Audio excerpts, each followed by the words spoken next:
At the heart of Willesden High School, a secret lurks in the shadows. Join us as we uncover the mystery of Descendants of Witches as Olivia's world falls apart, and the lines between reality and nightmare blur. What is real and what is the work of evil? Let's find out. Here is Descendants of Witches Episode 9. Thank you for your likes and subscriptions. Hope to see your comments in the comment section. 1. 21 Carter, September 12, 1946. After school. That's it, folks. You all did wonderfully, Mr. Stevenson chirped, closing the ragged textbook that was in his hands. Their teacher beamed at the students crowded around the table and waved farewell to them. They had just finished their Wednesday leadership meeting that took place after school. Although Carter had not been paying attention, his mind was filled with only two thoughts: the paranormal activity and Yuta. Yuta stood next to Carter, his wet black hair draped over the bone structure that drove him crazy. The dark-haired boy picked up the basketball that he had placed under the table and turned to face Carter, with a radiating smile spread across his face. "Carter, let's play basketball with Josh, Ronald, and Jimmy," he said, his black eyes gleaming as they stared at Carter. "They invited us to play." Part of Carter wanted to play, but the other half wanted something else. He pursed his lips and responded to his friend. "Yuta, I was hoping we could spend time together outside of school." Without them, he brushed a strand of silver hair off his forehead, which was still damp from swimming an hour ago. Yuta sighed and hugged the ball close to his chest. "Carter, it would be rude to say no," he pointed out while pouting. Carter bit his lips, unsure of what to say.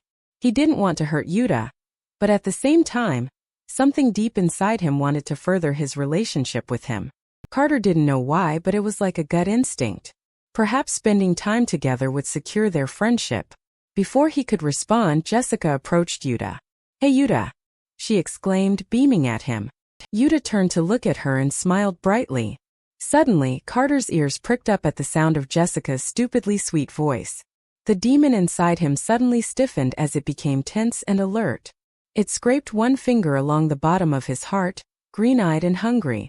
"I wanted to ask if you could meet me here tomorrow before lunch," she asked, grabbing Carter's attention again. Yuta eagerly nodded his head. "Certainly. Is it something of import?" he questioned, peering down at her gorgeous eyes and basking in her perfect complexion. "Hush," Carter hissed to the demon, "I don't hate her." Carter forced himself to put on a polite and indifferent expression as he watched Jessica snatch Yuta from him. Jessica twirled her golden hair elegantly, using her womanly charms to enchant Yuta. "Yes," she replied, giggling as she shyly looked up at him. "See you tomorrow, Yuta." She giddily waved him goodbye. Carter felt a jarring pinch in his heart. It was the demon, attempting to distract him from their conversation. "No," he says to the beast dwelling within him, "she's my friend." "See you around, Jess," Yuta chuckled as he hugged her. He talked in his usual outgoing voice, but Carter was determined to find something off about it. Carter searched his eyes for any infatuation, any fondness, any admiration. Yuta betrayed nothing, but the demon didn't let go. "His eyes are lying," it whispered with a scathing voice that pierced his internals. Jimmy suddenly called out to the group before they left the room. "Mr. Stevenson is gone, right? I just want to let y'all know that tomorrow after school, we are not going to meet here. We'll meet at the library." Everyone nodded in response, but Carter could barely move his body. The world around him blurred as his eyes were only focused on Yuta. "Bye, Carter." "Bye, Barbara," Jessica said as she waved to her other friends. She flashed them a kind smile before she walked out the door. Carter nodded his head slightly, with bitterness growing inside him. The demon swelled, consuming every inch of his body like a parasite absorbing its host. It was like there was a fire within him, burning away all logic and good feelings that used to reside in him. All that remained was hatred, irrational anger, and resentment. "So Carter, are you coming or not?"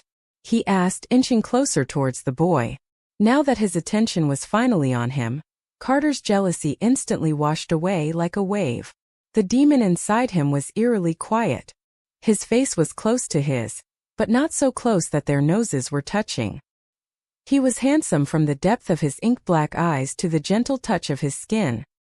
His smile was soft with a hint of femininity, but his strong bone structure was all male.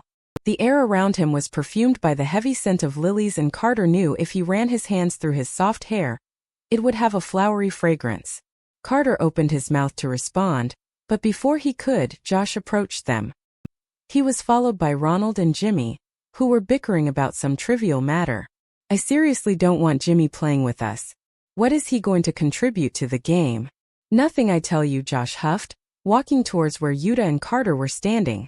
Hey Yuta! Slap me a 5, he exclaimed, outstretching his hands. Carter, are you playing or not? Yuta already agreed, he interjected, wrapping his arms around Yuta's shoulder after they high-fived. The demon began knocking at his brain again. No, no, Carter sternly snapped, without hesitation. As soon as the words left his mouth, he noticed how quickly Yuta's face dropped. Ronald and Jimmy turned to look at Carter, wondering why he was yelling. Josh raised his eyebrow, his arm still touching Yuta's shoulder. The surge of emotions raised in him again like a fierce tide. The anger, envy, sadness, and resentment inside him was the tallest wave a swimmer would ever see. They were all mixing inside him, and the demon resting in his stomach was the one stirring with its slender fingers. They're all taking him away from you, it hissed while stirring the acidic poison rapidly. With every swish it leaves a bloody scar, its sharp nails digging into his soul and grating his insides. What's buzzin', Carter? Yuta asked with a puzzled expression on his face.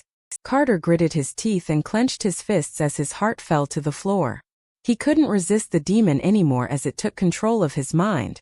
Its bony hands gripped tightly around his brain and began commanding his soul. It's not a big deal. Casper is just being a freak ghost. Let's scurry, fellas. I want to shoot some hoops, he snickered, tugging Yuta and Ronald's shirt. As the others headed towards the door, Yuta lingered around Carter for a moment longer. Is it something I did? He softly asked, his eyes skittishly dancing around his frame. Do you not want to play because of me? Yuta's expression showed the kind of gentle concern Carter's grandfather used to have. Whenever he laid his hand lightly on his shoulder, Carter would be soothed by it. He left his hand there and spoke with such a soft voice that it calmed him. It felt as if he were wrapped in a blanket of his compassion. But not today. Today it angered him. Yes, it's you, Yuta, the demon maliciously answered, subconsciously forcing Carter to say those exact words. His knees turned wobbly and he had to grip the sides of a nearby desk to support himself. The demon was increasing in size and outweighing his lanky body, like an internal tumor. Carter wanted to say his true feelings, the one deep beneath the pitiless darkness, but the only words that came out of his mouth were, "Yes, it's you, Yuta." The world seemed to stop for a moment. Josh and the other boys halted in their tracks. Yuta's body froze, his mouth hanging open and his eyes wide with anguish. The silence in the air was toxic to them, for in that void of sound the shallowness of his words had been laid bare. Carter stretched his legs as the demon granted him strength. Good, it whispered as Carter regained his footing. Why? What did I do? Yuta squeaked, tightly gripping his basketball. As Carter scanned his face for a reaction, the silence hung in the air like the suspended moment before a falling glass shatters on the ground. He expected Yuta to crumple or dissolve into tears, but he did none of those things. He only wore a pained expression and his knuckles turned white from clenching them for so long. You're an idiot. You're stupid. I always have to guard you like a child in need of protection, it hissed, its cold breath stinging Carter's neck. His lips parted as it controlled and flooded his mind with polluted thoughts. Somewhere deep inside Carter, he wanted to fight back and shout the truth, but he was too frail. The demon dominated every inch of his soul and told him what to say. Because you're an idiot. You're stupid. I always have to guard you like a child in need of protection. I don't want to play with you, Carter shouted, his mouth moving on its own. The stillness evaporated and a storm raged within Carter. The conscious in the back of his brain was furiously swimming forward, attempting to clear out the mist that crowded the front. But it was no use. His conscious fell backwards and couldn't escape the never-ending distance. There's no need to be so harsh, Carter.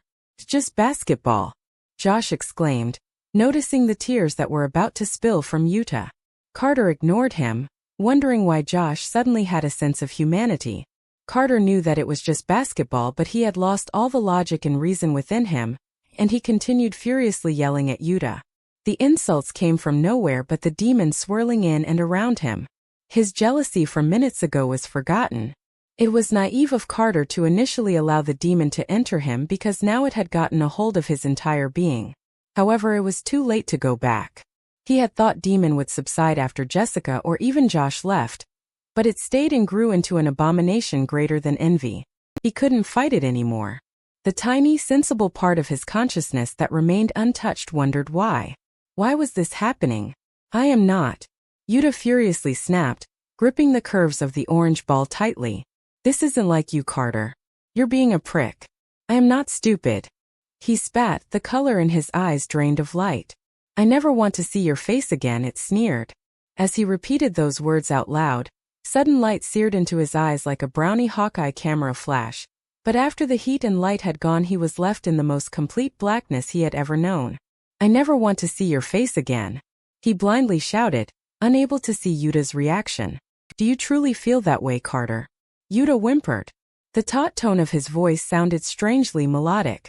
They were sweet but venomous like cupcakes sprinkled with poison. The sound of his voice was all Carter could sense. Yes. Leave.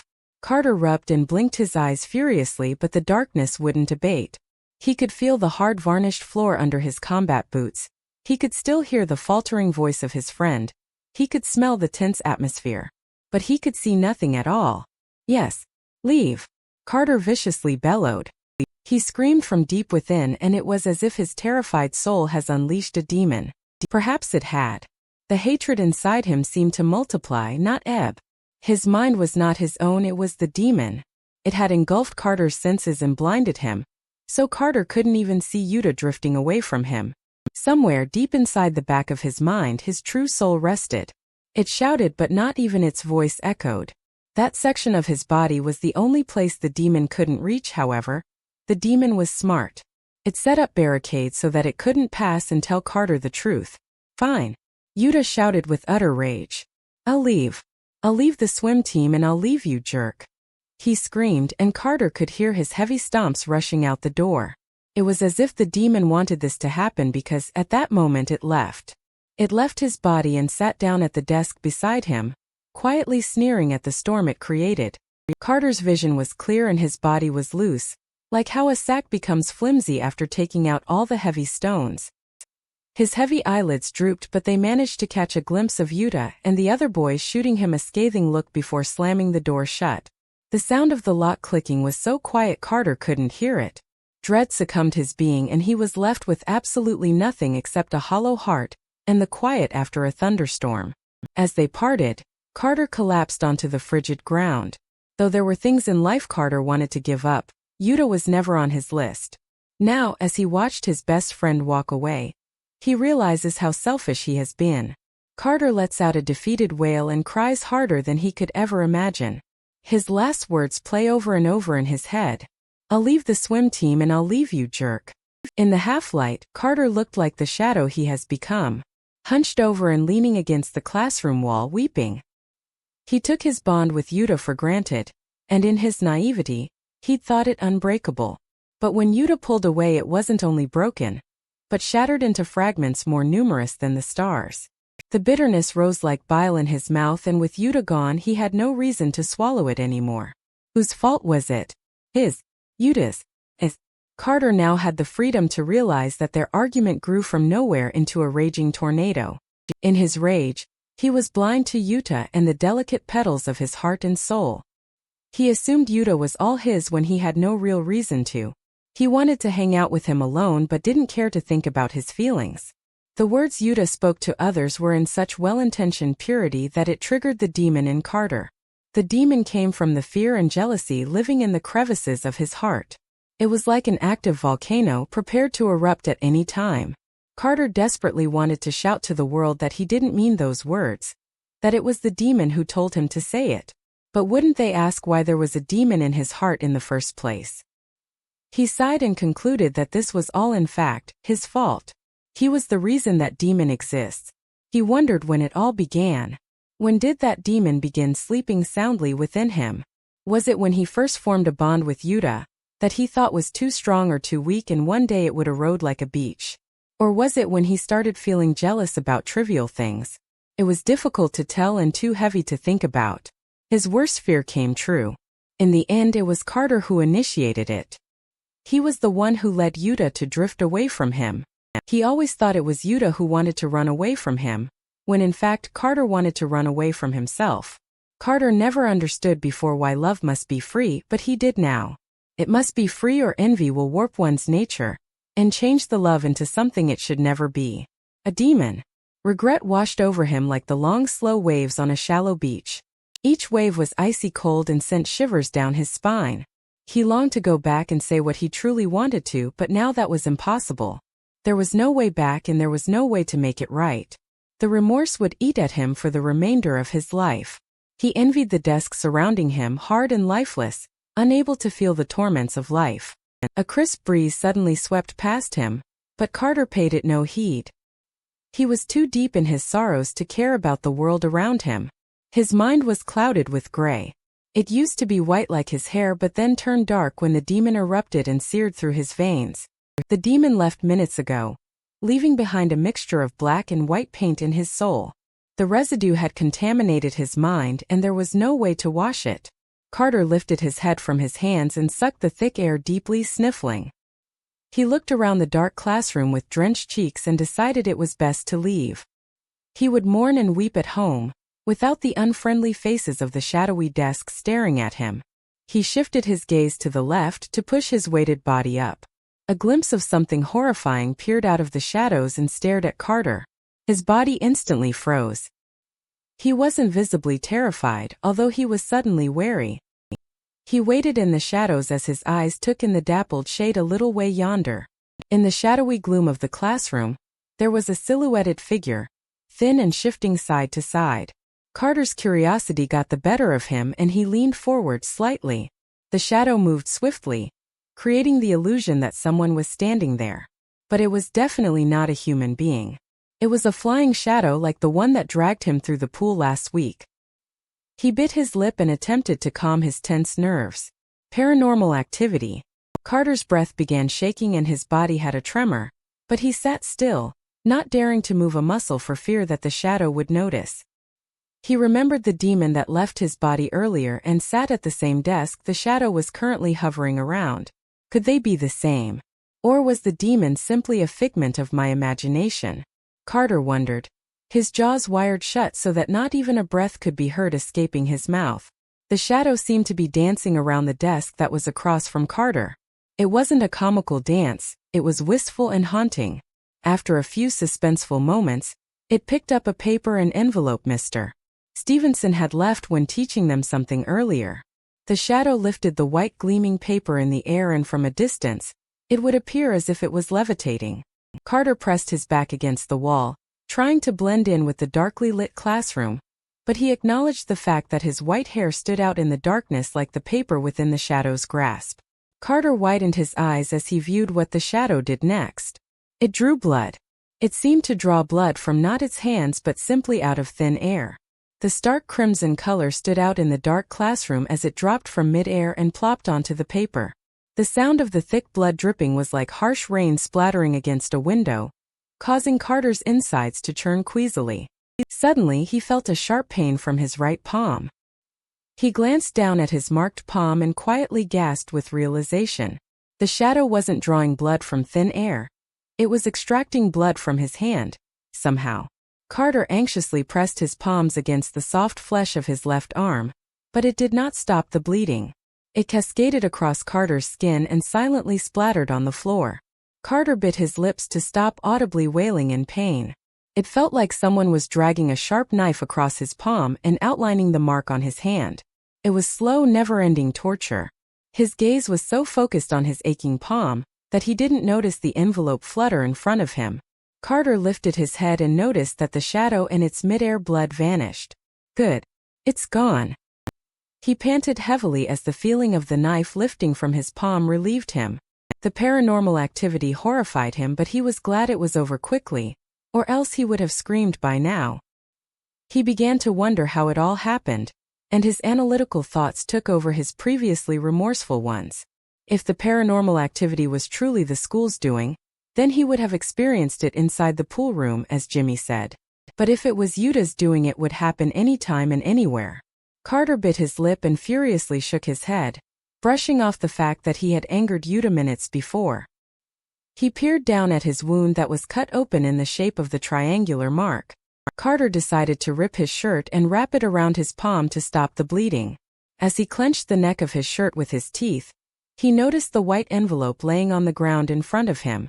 Carter outstretched his quivering arm and grasped the envelope, curious to see where his blood had landed. His breathing was ragged and his hand shook as he flipped it to the front side. He tried to calm himself, but it was impossible.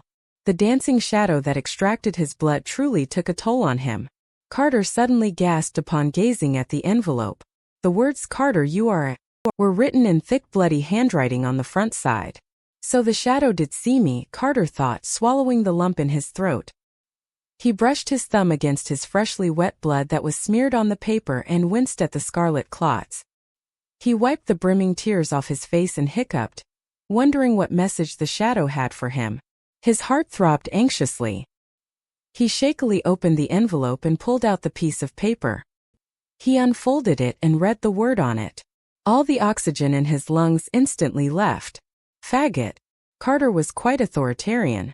He followed the rules and made sure others followed them. He found comfort in society's rules and conducts.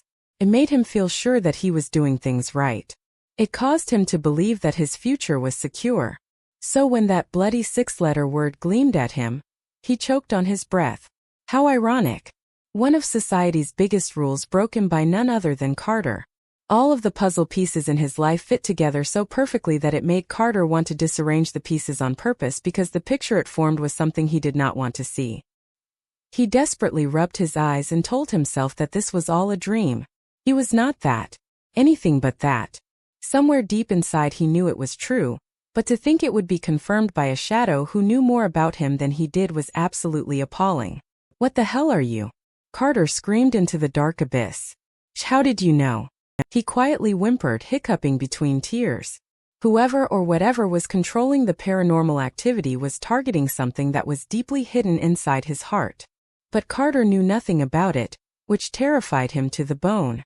The paper slipped from his grasp and fluttered to the ground like a feather, acting as if the word written on it wasn't heavy at all. He sobbed into his hands and the tears dripped between his bloody fingers, raining down onto the polished floor. His cries were noisy. His skin was blotched, but there was no one there to witness it, let alone come to comfort him. He cried until no more tears came, but still the emptiness and grief remained.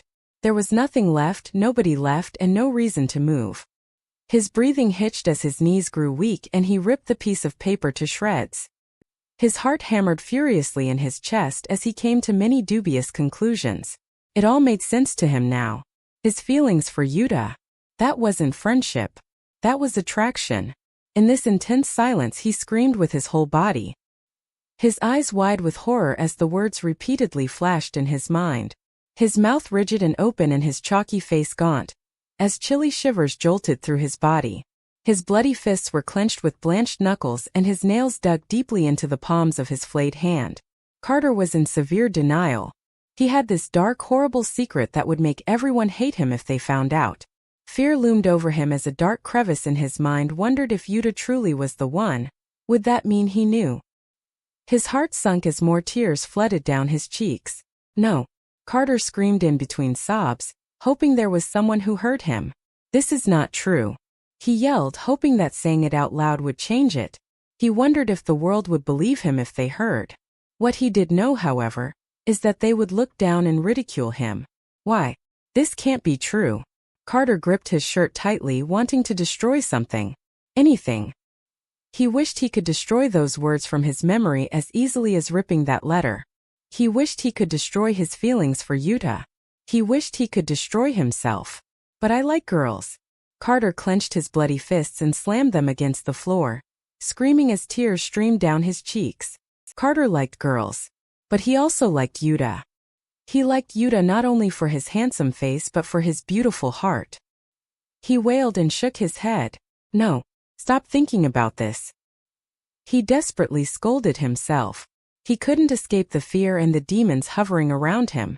It was a horrible feeling accompanied by a constant sense of insecurity, suppression of who he truly was, and the idea that nobody important to him will ever understand what this was like. He began hating himself with every waking moment and at the same time lived in fear that he will be detested for something he couldn't do anything about. Oh, how he wished he could do something about it.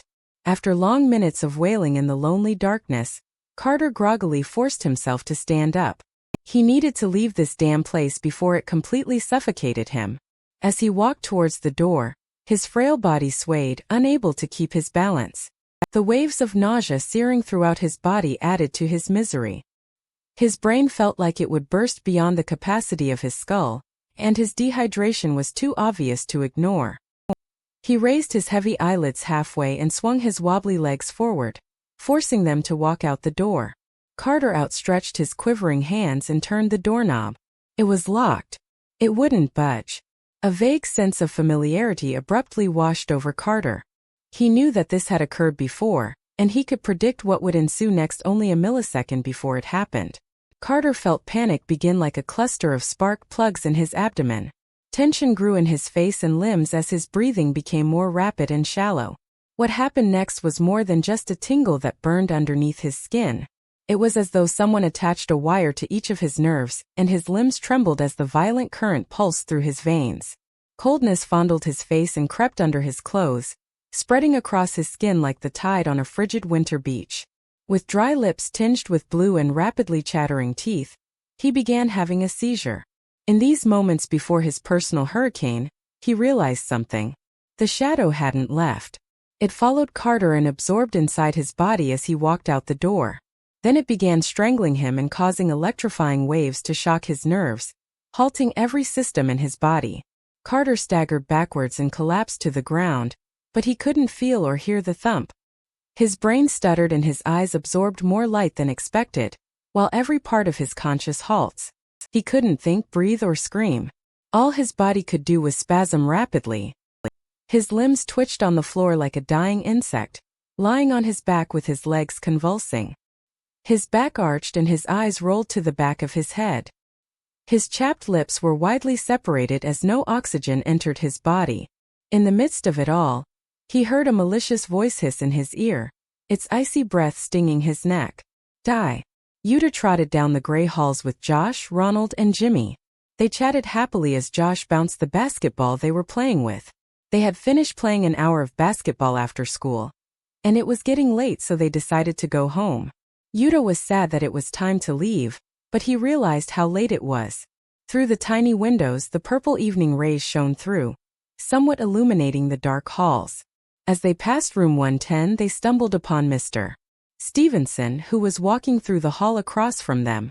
Mr. Stevenson. Yuta waved, as he and the boys met up with their homeroom teacher. Mr. Stevenson chuckled. "Boys, what are you doing here so late?" he asked, placing his hands on his hips and scanning them curiously. Josh grinned sheepishly. "We were playing basketball," he said, spinning the orange ball on his finger. Mr. Stevenson widened his green eyes with surprise. "Oh my. Together. That makes me so happy to see you fellas cooperating," he exclaimed, chuckling. Ronald nodded and smiled. "Your activities helped, sir." Ronald was right, Mr. Stevenson's activities not only helped them feel comfortable around each other, but also assisted their leadership. Yuta noticed how their cooperation and teamwork, especially during their after-school meetings, were lacking. Now the boys were playing basketball together in their free time, which was a dramatic improvement. He wondered if those new skills would help them tomorrow, during their search through the library. Their teacher laughed and patted Yuta's shoulder. "I miss playing basketball, so that's why I decided to get you fellas to play it. It improved my sportsmanship during high school. Did you know I used to go to this school?" Mr. Stevenson questioned, widening his jade-green eyes. The boys gasped in surprise. "No way. So you're a veteran?" Jimmy asked, his nose twitching. Mr. Stevenson shrugged. "I suppose I am," he said, giving them a wink. "I was on the basketball team for years ago when I was 16. I'll never forget 42. Mr. Stevenson sighed and chuckled at the memory. "Wow, Mr. Stevenson, you're so young." Yuta exclaimed merrily. He did the math mentally and realized that Mr. Stevenson was 20 years old now if he was 16 in 1942. Mr. Stevenson chuckled at that comment. "Ah yes, I suppose I am," he said, shrugging. "Would you like to see the picture of me and my team?" he inquired, looking at his students with a wide smile. The boys eagerly nodded. "Yes, please." Yuta excitedly bounced on his feet. "It's in my classroom. Follow me, Mr. Stevenson said, pointing towards the door leading to room 110. The boys trailed behind Mr. Stevenson, cheerful. They all admired their teacher, so the thought of him sharing something about his personal life was exciting. Mr. Stevenson opened the door and walked towards the middle of the classroom, where his desk is. "Oh my!" Mr. Stevenson suddenly gasped, halting in his tracks. The boys exchanged confused glances and caught up to Mr. Stevenson. As the boys stood beside him one by one, their jaws dropped to the floor. Beside Yuta, Josh dropped the basketball in his hand, and the sound of it bouncing away was the only thing that could be heard for a while. "Carter!" Yuta gasped, his body trembling as he wore a stunned expression. His best friend laid extremely still on the floor and appeared lifeless. His silver hair was scattered and formed a halo around his head. His hands were stained with dried crimson blood as they clutched the collar of his shirt tightly as if it were his lifeline. His silver eyes were wide open with shock, but his white irises were tinted with sorrows. His skin was so pale that Yuta could see the blue and green veins that coursed through his body. His bluish lips were wide open and he looked as if someone electrocuted him. Yuta's heart pounded as one question raced through his mind. Is he alive? Without a moment of further hesitation, Mr. Stevenson dropped to the floor and started pumping Carter's chest with his fists, desperate to make the boy breathe again. Damn it, he's not breathing. Boys, call the school nurse now. Mr. Stevenson urgently yelled, his forehead creased with genuine concern. Josh and Ronald immediately ran out of the classroom and sped through the school to get the nurse. Yuta kneeled beside Carter and he wondered what the nurse would do. As much as he didn't want to think about it, Carter may not come out of this alive. Dread and guilt crept down his spine like a careful spider leaving a trail of silk. He traveled his hands around his best friend's coarse face, hoping a simple touch would revive him. Carter, please wake up. Birds sang in the distance, with a melodically haunting chirp. He became aware of the chilliness in the air, and the irritating buzzing noise that filled the confined space he was resting in. He wondered if he was still dreaming as he rubbed the sleep from his clenched eyes. Slowly his eyelids fluttered open, and he was greeted with a bright yellow light that spilled through cracked windows. His head instinctively rolled to the side and his gaze wandered around the white bandages that were wrapped around his right palm. The whiteness of the bandages blended in with the ivory duvet and walls surrounding him. Is it winter? Or is this heaven? He mindlessly wondered, shifting his head to gaze at the devil perched at his bedside. The devil was a contrast against the snow-white room. He had blazing black hair that covered his ink-black eyes. His attire was entirely black, with not a speck of any other color. The devil noticed that the boy had awakened and his chapped lips parted with surprise. He leaned toward the angel burrowed between the wintry sheets, and pressed his forehead against his. The frigidness of his skin caused the boy to flinch, as they stared deeply into each other's eyes. Carter, he gently whispered, his black eyes softening as they peered into his. From a distance one would be deceived by his ominous eyes, just like Carter did for a split second. However, when one peered closely and searched deeply, his obsidian eyes showed his true self, the authentic part of him that no part of life had stolen away. Just by looking into his eyes, Carter saw that he had journeyed through this life in storms that would have shattered many. There was something about staring into his eyes that made his heart burn with love. Yuta, Carter croaked, gulping his saliva to clench his dry throat. He blinked rapidly as his mind whirled with abrupt memories. The calmness from when he awoke quickly disappeared and Carter's breath began trembling. He was now alert as if there was an emergency and something dangerous happened. Something dangerous did happen, Carter frantically recalled. Calm down, Carter. I'm so glad you're awake. I thought I lost you, Yuta said, biting his lip to stop his mouth from curling into a frown. Carter was suddenly aware of how close Yuta was to him. Yuta's hands were placed on his forehead, checking his temperature. His free hand gripped the side of the ivory bedsheets, caging Carter with his arms. Their noses were barely an inch apart, and if Carter wanted to, he could tilt his head slightly so that their snouts would graze. It took Carter an immense amount of strength to speak clearly. Where am I? He squawked, unable to move his limbs freely. Carter glimpsed down at his wrists and realized how translucent his skin was and how sickly he looked. He felt even more self-conscious about the neck brace wrapped tightly around his collar. How lame. Yuta cracked a compassionate smile. Not only did his tender lips smile, but so did his beautiful black orbs. It was nothing like the devil he saw earlier. The school nurse's office. It's midnight, he replied calmly. Carter let out a wisp of air. Inside his head it was oh, but out loud it was nothing but a breath. When Carter learned that it was midnight, he realized the shining rays of the sun he thought he saw earlier were just the flickering lights of the nurse's office. What happened? Carter breathed, although he knew exactly what happened. Mr. Stevenson found you on the floor of his classroom, unconscious. Then the others and I took you to the nurse. Jimmy says you experienced paranormal activity because the mark on your hand was flayed and bleeding, Yuta explained, sighing. He's right, isn't he? Carter hesitantly nodded. Usually I experience the thing around the pool room.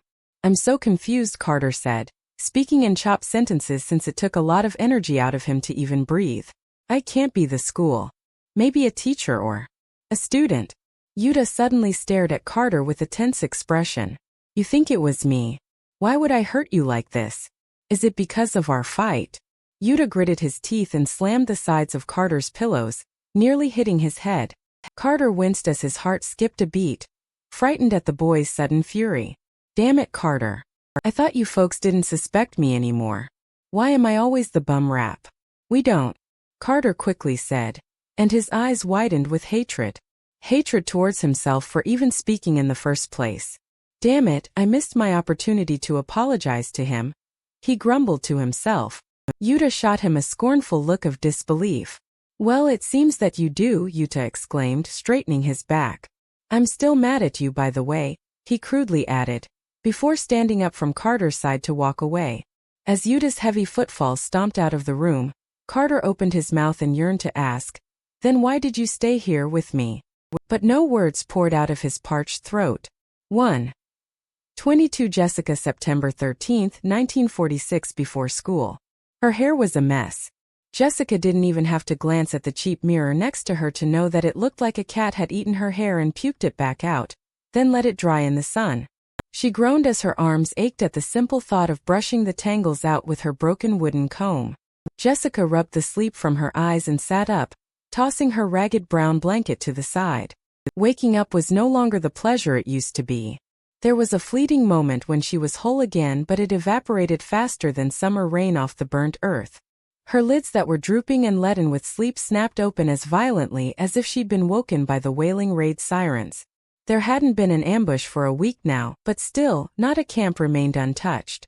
Only half the tents on their street remained standing, and most of them were inhabited by poor people like her. So by the time her eyes were open, her brain became overwhelmed as if it were all raw and fresh. She wished she could linger in that blissful ignorance of waking, but that was impossible given her current living situation. She adjusted her white nightgown that had shifted during her sleep, then turned around and noticed that the ragged sleeping mattress beside her was empty. Ma? Jessica asked, frantically looking around the compact space she called home. Once her eyes landed on her mother shivering in the darkly lit corner, Jessica let out a sigh of relief. It was common for her mother to wander off into the wilderness alone, so Jessica always had to keep a close eye on her. Good morning, Ma, Jessica greeted, crawling towards her mother. Her mother looked up and cracked a willowy smile at her daughter. She was crouched over a boiling pot and she clutched an open can of beans, her body rocking back and forth. Jess. Good morning, her mother croaked, rubbing her bare feet to keep warm. She and Jessica were truly mother and daughter. They looked so much alike that when her mother used to be unsmeared, friends and strangers would point out how they thought they were sisters. Now their features remained similar, but their attire contrasted. The mother showed off their lack of wealth with no shame whilst the daughter began a facade and put on a mask, ashamed of her new home. I made you breakfast, she slowly spoke, grabbing the handle of the pot and pouring it into the tin can. It's your favorite. Canned beans. her mother excitedly said, with chattering teeth. Jessica gave her mother a sincere smile as she sat across from her. "Thank you, Ma." Her mother grinned and handed the hot can with trembling hands.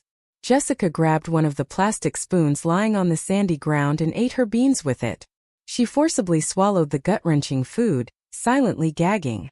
To help her get through it, Jessica reminded herself that most mornings, they don't even have breakfast. "Where did you get this from, Ma?" she queried, looking up at her mother, whose body was still swaying back and forth. Jessica already knew where she got the food from, but she also knew her mother.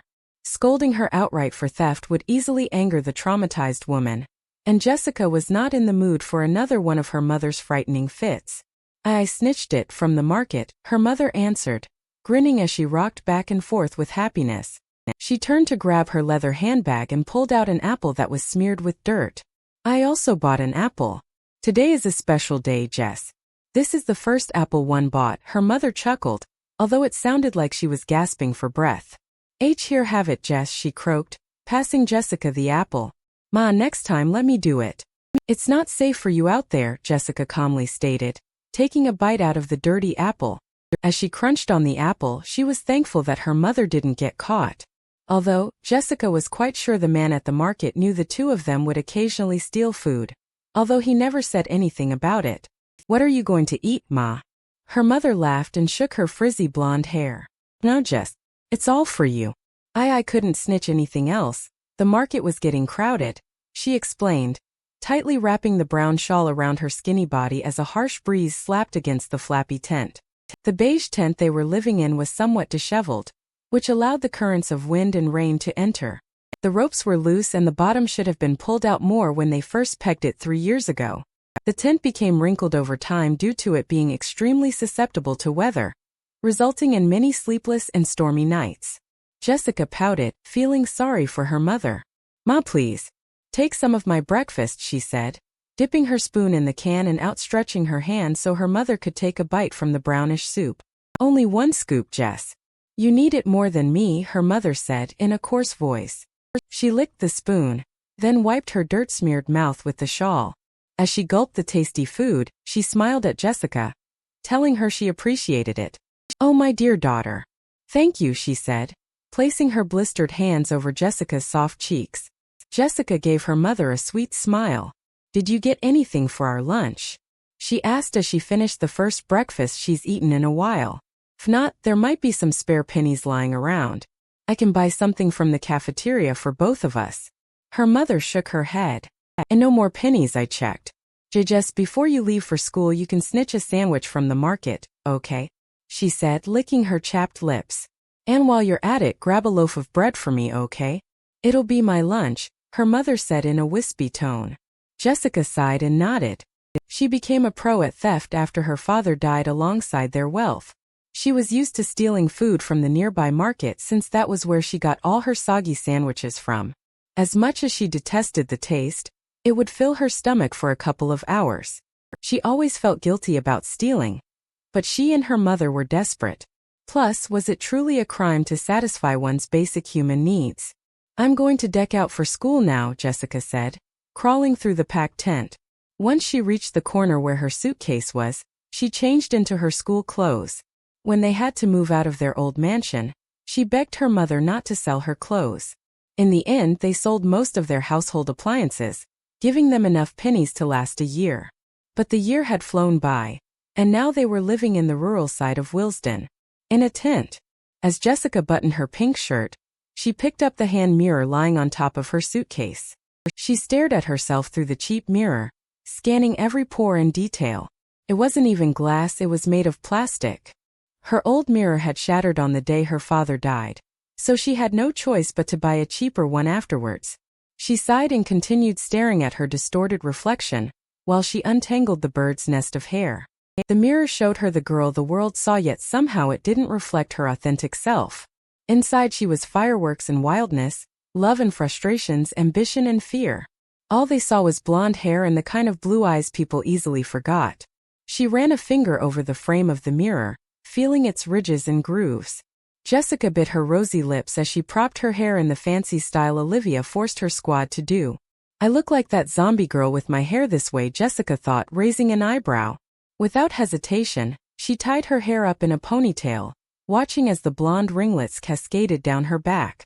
Better, she thought, smiling. Jessica was happy for once. The grim expression she began wearing after her father's death had recently been replaced with a content smile. She was starting to feel free.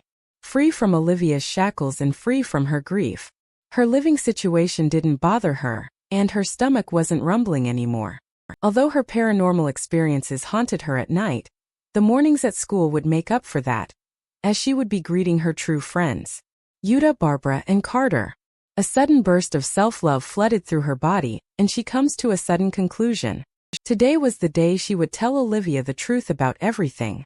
Today she would officially unlock the shackles tied around her wrists. Jessica tucked the loose strands of her hair behind her ear and rummaged through her suitcase for the only piece of jewelry she planned to wear today. As per one of Olivia's many rules, the girls must wear an abundant amount of jewelry to show off their wealth. Today, Jessica rebelled against Olivia's rules. Today, she would only be wearing the ring her father gave her for her birthday, the day before he died. Perhaps she would also keep the locket Olivia gave her as a token of their friendship, for old time's sake, but Jessica was still debating over that. "Ma, I can't find the ring Dad gave me. Do you know where it is?" Jessica asked, as she frantically unzipped every pocket of her worn-out suitcase. "Supposed to be in the front pocket." She looked up at her mother, demanding an answer. Her mother gave Jessica a guilty smile, like the expression a toddler would give their parent when they knew they did something bad. I sold it," she bluntly answered, hoping her puppy dog eyes would apologize for her wrongdoing. Jessica widened her eyes as words left her and her heart fell silent. She stared into those soiled blue eyes while hers burned with shock. "Ma." Her mind was blank as she forcibly willed her lips to move. What do you mean you sold it?" she whispered incredulously, digging her knees into the sandy ground as dread engulfed her. The harsh wind outside slapped the tent, causing the world inside this compact space to shift for a moment. "I told you that apple was the first I bought. I sold your ring to the man at the market and he gave me the apple in exchange," her mother said, her body swaying as worry filled her. "I'm sorry if that upset you." "Upset?" Jessica abruptly exclaimed, clenching her fists. "Of course I'm upset. Dad gave me that ring. You could have sold any other piece of jewelry I had, but you didn't. You know how much that ring means to me," Jessica yelled, her blue eyes sparkling with hurt emotions as her tone disrupted the calm atmosphere. Her mother staggered backwards and began trembling furiously. Her eyes widened with alertness and her arms crossed around her chest, bracing herself for the impact. "Jess, I know. But remember what I told you. Our secret. I don't want any trace of your father in my life," she hissed when she realized the least Jessica was going to do was yell at her, not slap her as her father did. "The police could easily find out," she added in a threatening voice. Jessica bit her lips and didn't even know she was angry until her mother said that.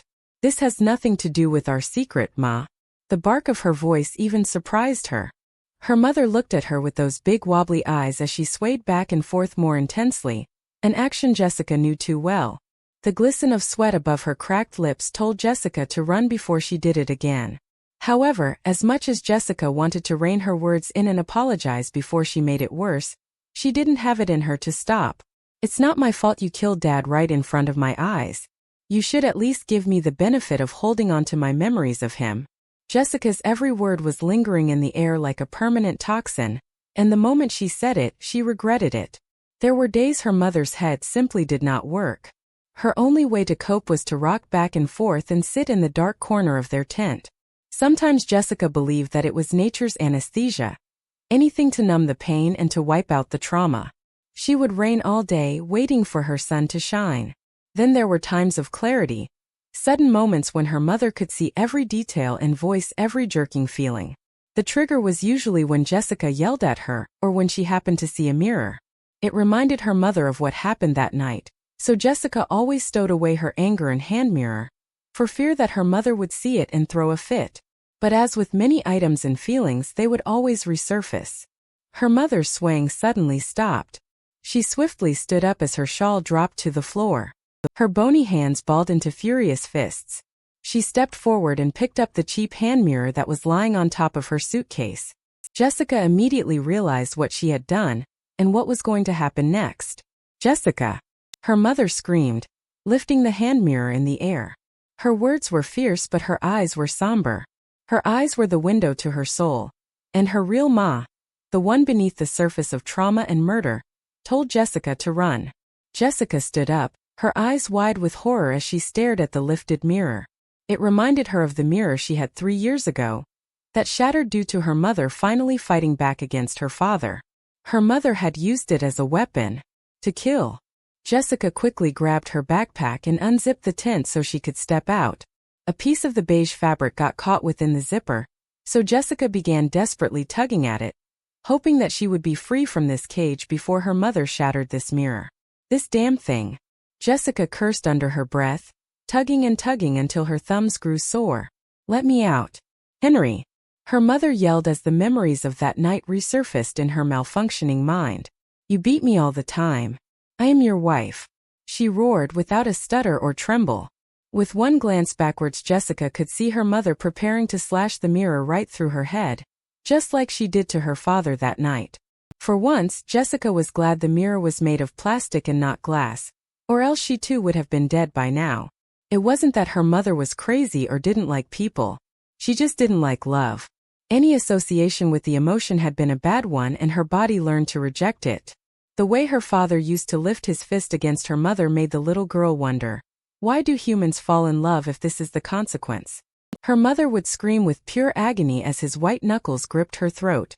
Her father would amusedly sneer as he beat her with an appliance. Scarred the little girl back then. It taught her that love isn't all pink hearts and sweet kisses.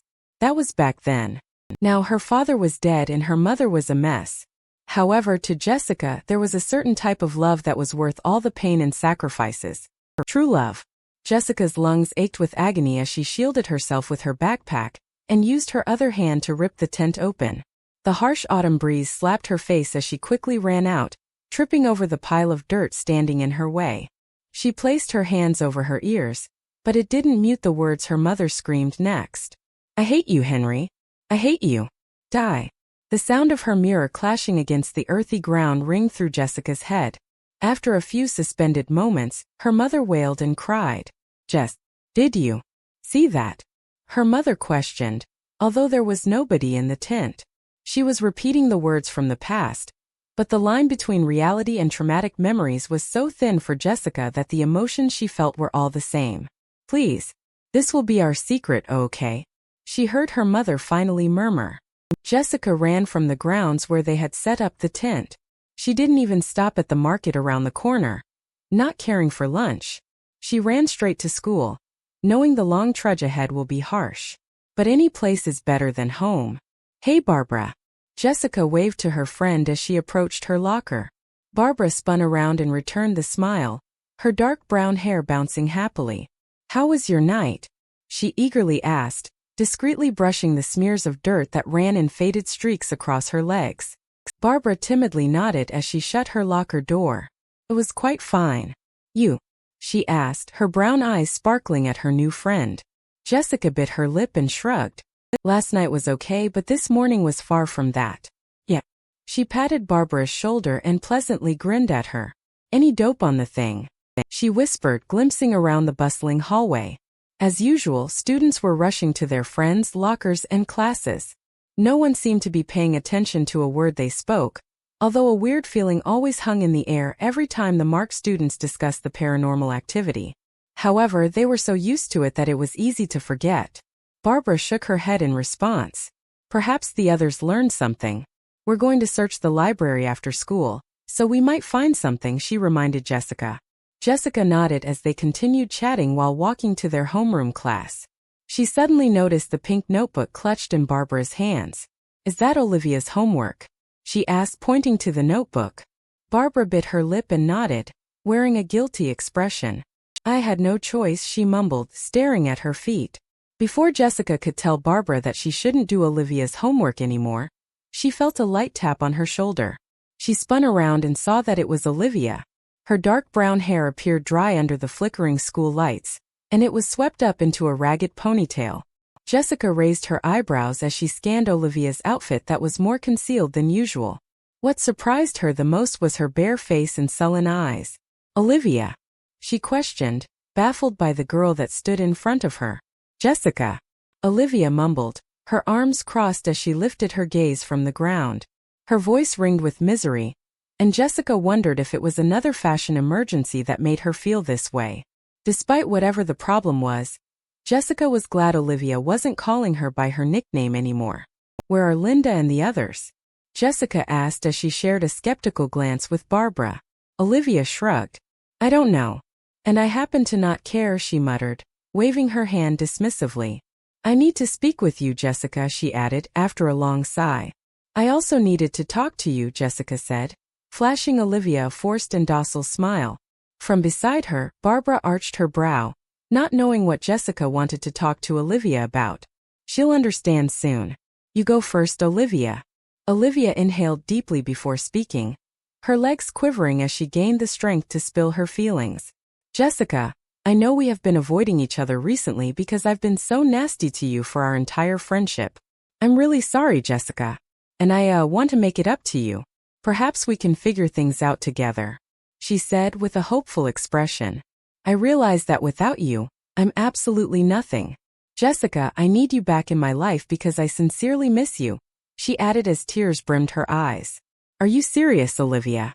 Jessica hissed, her eyes piercing Olivia. "You didn't even apologize to Barbara, you self-centered scrag. Even if I did go back to you and work things out, nothing would change. You'll still treat me and Barbara like crap. You and I both know that you'll still make her do your homework," she abruptly spat as the school bell rang, signaling the start of homeroom. All Jessica felt was anger. She didn't want to be friends with Olivia at all because it was safer and easier to choose not to stay. She knew she was hiding the truth from herself, of how much this was simply to do with the scars that just wouldn't heal.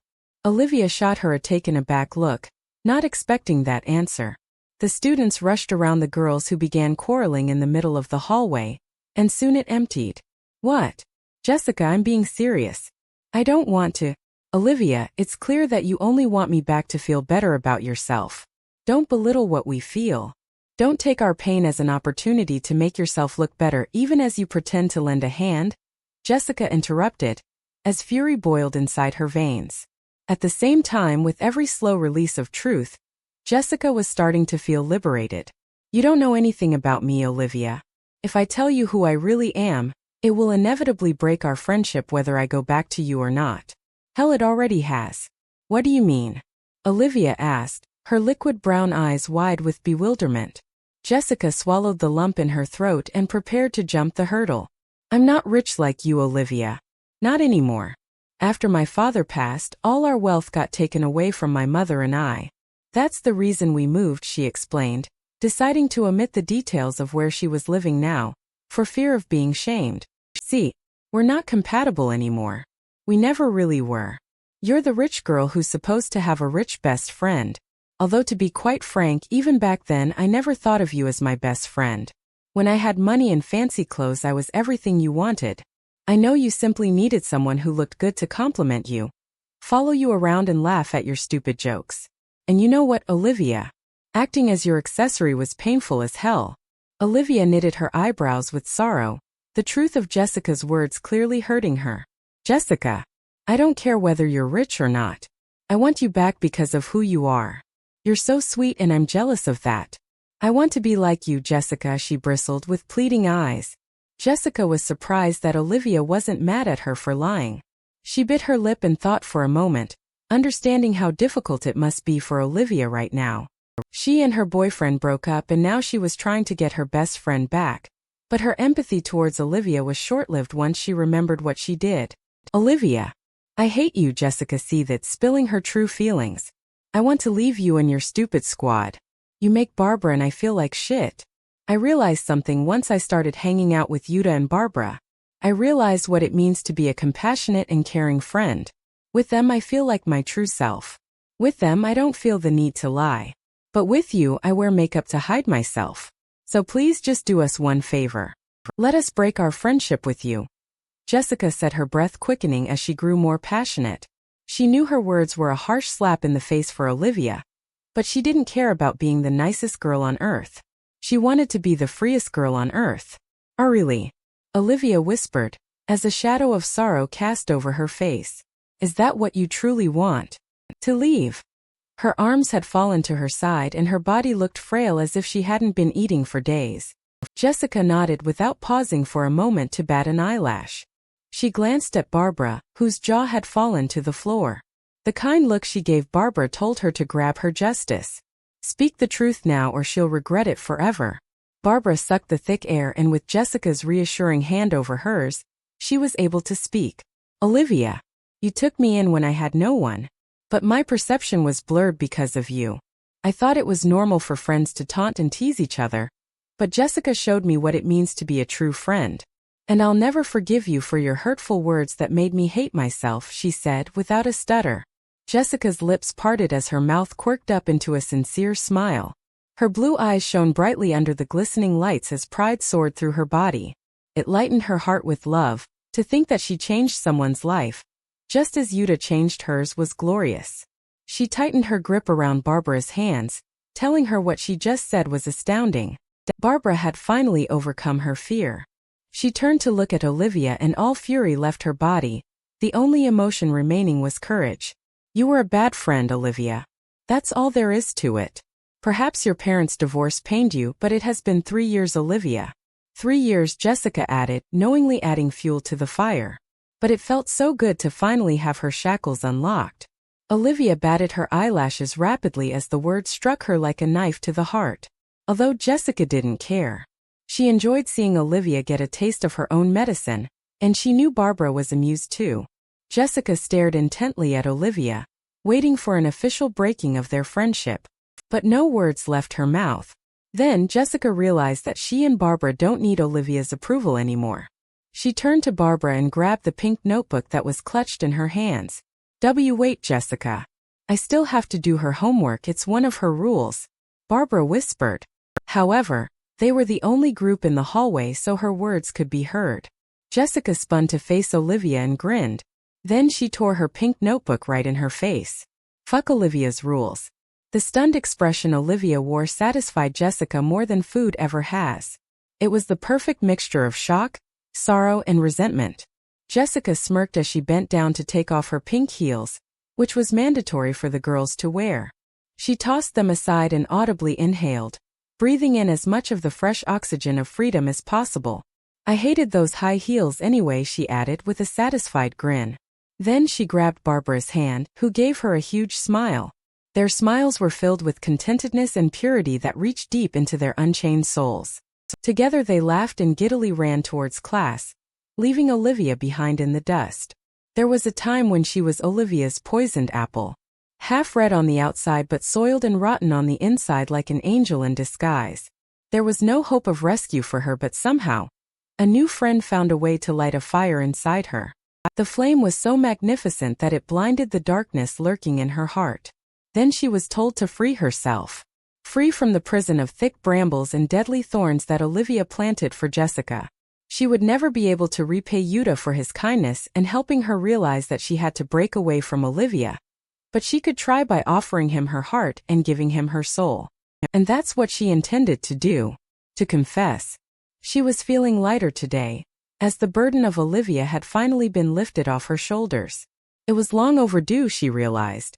Speaking the truth truly relieved her from the pain, and once she started, she couldn't stop. She had to tell Yuta how she felt, or else it would be too late. So before lunch, Jessica waited in room 110 for Yuta. Butterflies fluttered in her knotted stomach as she anxiously nibbled her nails. These confessions are always nerve-wracking, Jessica told herself, trying to numb the anxiety. It was not like she had much experience, but she had read a romance novel or two, such as Spicebox. In the end, the couple started dating and it was quite amorous. She optimistically hoped this would turn out the same, and nothing like her parents' relationship. There was a sudden knock at the door, and Jessica perked up. She swiftly straightened her back and ran her fingers through her hair, making sure everything was perfect. "Jess." She heard Yuta's voice call, as the doorknob twisted open. Once Yuta entered, Jessica gave him a wide smile. "Yuta!" she exclaimed, bouncing on the tips of her toes excitedly. The moment their eyes laid on each other, Jessica's uneasiness washed away. She was suddenly reminded of all the joyful moments she shared with this boy, and how he calms her with a simple glance. "Hey Jess, you said to meet here, right?" Yuta confirmed, brushing his black bangs to the side. It was pointless since his short hair couldn't stand up on its own and it just fell back into place, covering his eyes. Jessica giggled at Yuta's awkward expression and responded to his question with an earnest nod. "Yuta, there's a lot I need to tell you," she began, clasping her hands as the two of them walked towards the middle of the classroom. Yuta nodded and leaned against one of the desks, stuffing his hands in the pockets of his black trousers. "Sure. What is it?" Yuta asked, his eyes shining like two rare gems as they gleamed at her. With every glance at his eyes, they became more beautiful. Although he was not the kind of boy Jessica thought she would confess her undying love for. However, Yuta was different. He was like an eternal summer because every day with him was perfect blue skies with love in the air. Her attraction to him wasn't because he was handsome, it was to the kind and loving person he was inside, though the symmetrical face was a plus. Jessica blinked her eyes rapidly and brought herself back to reality. It was easy to get lost in the attractive pool of Yuta. Wanted to tell you that Olivia and I are officially not friends," she said, tucking a strand of hair behind her ear as she gazed up at him with a pearl-white smile. Yuta widened his eyes and clapped his hands happily. "I'm so happy for you, Jess, and I'm really proud. She wasn't that great of a friend and you deserve better," he said, giving her a genuinely sweet smile with the right touch of warmness that sent Jessica's nerves on fire. "I wouldn't have done it if it weren't for you, Yuta," she softly commented, stepping towards him so she could see the details of his face with more clarity. Although the room was darkly lit, Yuta looked like the sunshine Jessica longed to see from inside her tent. Yuta gave her a confused pout. "What do you mean?" "I don't remember doing anything," he lightheartedly said. He let out a timid chuckle as he rubbed the back of his neck, aware of how close Jessica was to him. Jessica admired the sudden shyness of the boy, and the warm glow his happiness gave was refreshing to her. She loved the way his lips lifted upwards and the dimple on his right cheek crinkled. It caused her heart to throb and pleasant emotions swam delightfully through her body. "It was because you gave me a place in your heart. It's hard to explain, but just so you know, your friendship means a lot to me. It helped me with my situation with Olivia," Jessica briefly answered, eager to spill her feelings. She couldn't contain it any longer. Yuta smiled brightly. "Oh, no problem. I mean, thank you," Yuta sheepishly stuttered, his eyes wide with sudden awkwardness. Jessica laughed and shook her head, wondering how could Jimmy and the others suspect this adorable and dorky boy for a second. Jessica bit her lip and breathed deeply before continuing. "Yuta, you're the best friend I've ever had. You help me so much and I love spending my time with you. You're so nice and caring and I just can't help but." Heat rose to her cheeks as she forced herself to look Yuta straight in the eye. "When I look at you, I see something I haven't seen in a long time, a future. But only if you want it, Yuta," she said, inhaling intensely as she twiddled her thumbs. Yuta stood frozen in his spot, wearing an utterly confused expression on his face. "Huh?" he spurted, stumbling back a step and flustered all over. Jessica bit the inside of her cheeks, realizing she may have not been clear enough. She took a deep breath and stepped on his feet. She grabbed his wrists, her touch turning gentle after a moment. She inhaled his sweet flowery scent and tipped her head up, staring deeply into his glistening eyes. "I meant," Jessica paused and closed her eyes, planting a gentle and sweet kiss on his tender lips. "That." When Jessica pulled back, her arms were tightly wrapped around Yuta's waist. The sweetness of their kiss lingered on her lips, like the crumbs of a sugary pastry. Her cheeks were dusted with pink as she gazed up at Yuta, who finally understood. She smiled at him with her glistening diamond eyes, only for her heart to abruptly plunge to the ground. She had made her big declaration of love, the grand speech she had been rehearsing for days, and now the silence lay on her skin like a poison. It seeped into her blood and paralyzed her brain while her pupils became dilated. His face was one of awkwardness, not even hurrying to save her feelings. The void was cruelty he inflicted unintentionally, but it still stung and pierced her soul. He picked his eyes off the ground with the weariness of one who is fatigued with the whining of a small child and raised his eyebrows. "Jess," he began, gently peeling her hands off his stiff body. He bit his lips, unsure of how to kindly say whatever he was going to speak next. You're the most amazing and beautiful woman I ever met. You don't need me. You broke up with Olivia on your own, and I understand that I may have helped you with that, but in the end it was all you, he said dishearteningly. And Jess, you and I will be better off as friends. We have a connection, but it's nothing romantic. At least on my part, Yuta continued, reassuringly placing his hands on her shoulder. Oh, Jessica whispered, her voice breaking. Jilted. She had been jilted. Her shoulders were slumped and her eyes cast down in a mournful gaze. Her mouth was set in a semi-pout as she nodded, understanding. Perhaps this harsh reality slap was the only way she will rediscover her authentic self, underneath all the makeup. She tried to think optimistically, but nausea swirled unrestrained in her empty stomach. Her head swam with half-formed regrets. Her trembling heart was being devoured by a wolf, as it struggled to keep a steady beat. Even the colors of the bright autumn day were drab to her now, and the birdsong became the noise on a child's glockenspiel, grating her nerves. As she looked up at him with brimming tears, suddenly those rare gems of eyes didn't look so special anymore. He was just an ordinary boy with no special features or traits. His voice didn't sound melodic anymore. It sounded like a witch's cackle. He wasn't sunshine to her anymore. He was the frigid snow that she dreaded seeing. She knew they would still be friends and she didn't hate him, but looking at his unremarkable face made her heart wrench with heartache. I'm sorry, Jess.